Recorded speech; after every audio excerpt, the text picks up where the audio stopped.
ना मांगे तो चुप रह के चाहिए ना। भौजी दे दाना चंदा तू 4 पैसा, भौजी दे दाना चंदा तू 4 पैसा, भौजी दे दाना चंदा।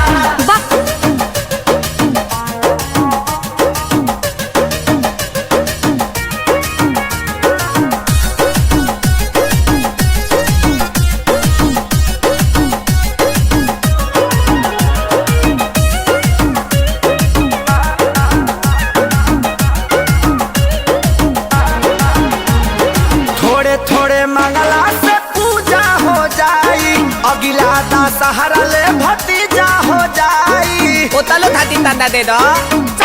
पहले आ जाए दे। थोड़े थोड़े मंगला से पूजा हो जाई, अगिला दशहरा ले भतीजा हो जाई। कहे डांट के भगावेलू भिखार जैसा, कहे डांट के भगावेलू भिखार जैसा। भौजी दे दाना चंदा तू 4 पैसा, हे भगवान, हमरा लगे पैसा से नहीं थे। दाना चंदा तू 4 पैसा। आइम पुलिस दे तो ये हुई ततईता। ओ ताई मल्ला चंदा मांगे बड़ा की पूरी खाए। भौजी दे दाना चंदा तू 4 पैसा, भौजी दे दाना चंदा तू 4 पैसा, भौजी दे दाना चंदा।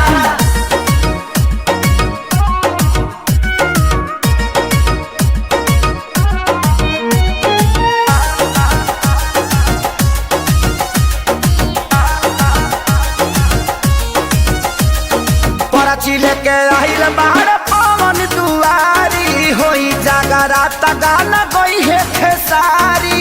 मिमी बदुलुआ दुलाई दियोले। बाह रे बाबू बाह। तू दिलाते मल बता भैया।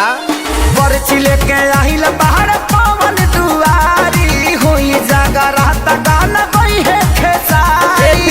साउंड बढ़ावा हो। दान देवे में बोला संकोच कैसा, दान देवे में बोला संकोच कैसा। ए बादी दे दाना दे दाना दे दा। सूर में गाओ। तू पे दलेल बल तो तू दे वतुल में। भौजी दे दाना चंदा तू 4 पैसा, भौजी दे दाना चंदा तू 4 पैसा, भौजी दे दाना चंदा। दे दा। लहाई धर ठीक बानू अब जा लो।